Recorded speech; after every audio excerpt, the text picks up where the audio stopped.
Simple and tasty fish curry మీకు చూపిస్తున్నాను, చూసేయండి. నేను చేసినట్టు చేయండి, పర్ఫెక్ట్గా వస్తుంది అనమాట. నేను ఇక్కడ 3 రెబ్బలుగా ఫ్రెష్ కరివేపాకు, పచ్చిమిర్చి, కొత్తిమీర, 3 ఉల్లిపాయలు, 3 టమాటాలు, ఇంకా 2 నిమ్మకాయ సైజ్ అంతా చింతపండు అనమాట నానబెట్టుకున్నాను. ఈ అల్లం వెల్లుల్లి పేస్ట్ ఫ్రెష్గా పట్టుకోవాలి. దీంట్లో 2 ఇంచుల చెక్క, 3 యాలకులు, ఒక 6-7 లవంగాలు వేసేసి మిక్సీ పట్టాను అల్లం వెల్లుల్లి పేస్ట్. ఇంకా ఫిష్ కడిగి పెట్టుకున్నాను అనమాట. ఫిష్ ఎలా కడగాలంటే ఉప్పు, రాళ్ళ ఉప్పు, ఇంకా నిమ్మకాయ పిండి శుభ్రంగా కడుక్కుంటే మనకి చేప నీచు వాసన అనేది రాదండి, చాలా బాగుంటుంది. చూసారు కదా, చాలా ఫ్రెష్గా క్లీన్గా ఉన్నాయి చేపలు అయితే. దీంట్లో ఇప్పుడు నేను కడిగి పెట్టుకున్న ఫిష్లో సాల్ట్ వేసుకున్నాను. సాల్ట్, పసుపు, ఇంకా కారము, కొద్దిగా 1 టేబుల్ స్పూన్ అల్లం వెల్లుల్లి పేస్టు, కొద్దిగా అంత ఆయిల్ పోసుకున్నాను. ఆయిల్ పోసేసి ఇదంతా బాగా కలిపి పక్కన పెట్టుకోవాలన్నమాట. మసాలా అంతా పట్టించాలి. నేను ఎలా అయితే చేశానో మీరు అలా చేయండి ఫ్రెండ్స్, పర్ఫెక్ట్గా ఫిష్ కర్రీ ఎంజాయ్ చేస్తారు. చాలా అంటే చాలా బాగుంటుంది నేను చేసినట్టు కనుక చేశారంటే. చాలామంది పచ్చిమిర్చి, ఉల్లిపాయ ఇది పేస్ట్ చేస్తారు. సో అలా చేయటం వల్ల పచ్చివాసన వస్తుంది అనమాట కూర అనేది. అలా అస్సలు చేయొద్దు. నేను ఎలా చేస్తానో జాగ్రత్తగా చూడండి. ఇలా మసాలా అంతా కలిపి ఒక 10 నిమిషాలు పక్కన పెట్టేసేసుకోవాలి. ఓకేనా, ముక్కలకి అంతా పట్టేలాగా కలిపి పెట్టుకోవాలి. ఫస్ట్ మన ఛానల్ చూస్తుంటే ప్లీజ్ సబ్స్క్రైబ్ చేసుకోండి, సపోర్ట్ చేయండి. ఓకేనా, మంచి మంచి సింపుల్ డిషెస్ అప్లోడ్ చేస్తూ ఉంటాను. సో ప్లీజ్ సపోర్ట్ మీ.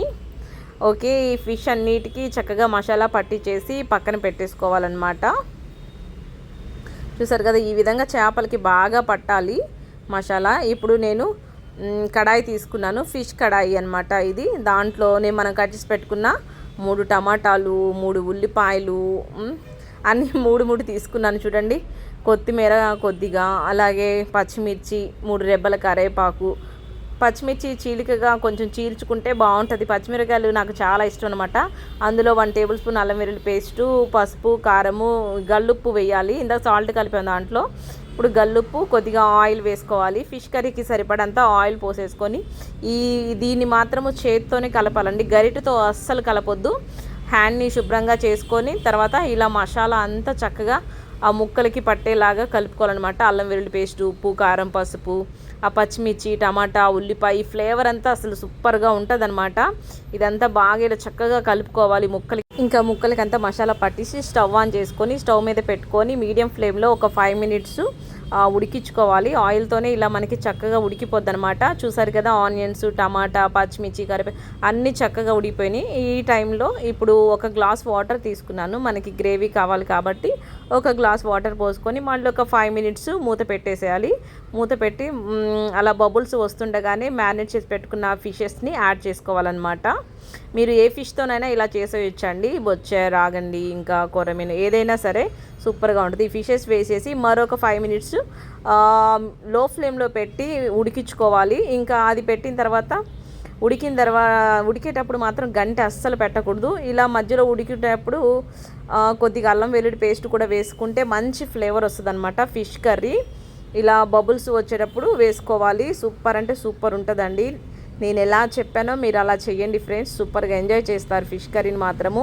గరిటె అస్సలు పెట్టొద్దు. చేత్తో ఒక క్లాత్ పట్టుకొని ఆ కడాయిని అటు ఇటు తిప్పుతూ ఉంటే మనకి కర్రీలో మసాలా అంతా కలిసిపోద్ది అనమాట.